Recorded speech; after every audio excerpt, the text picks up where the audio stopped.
ನಾನೊಬ್ಬ ಬೆಂಗಳೂರವನು. ಬೆಂಗಳೂರು ಅಂದರೆ ಸಾಕು ಉದ್ಯಾನ ನಗರಿ ಅಂತಾರೆ.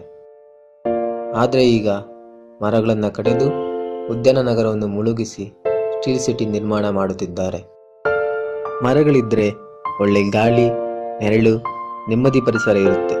ಆದರೆ ಒಂದು ವೇಳೆ ಮರಗಳಿಲ್ಲ ಅಂದರೆ ಧೂಳು, ಗಾಡಿಗಳ ಶಬ್ದ, ಬಿಸಿ ತಾಪ, ಓಡಾಡೋಕ್ಕೆ ನೆರಳಿರೋಲ್ಲ.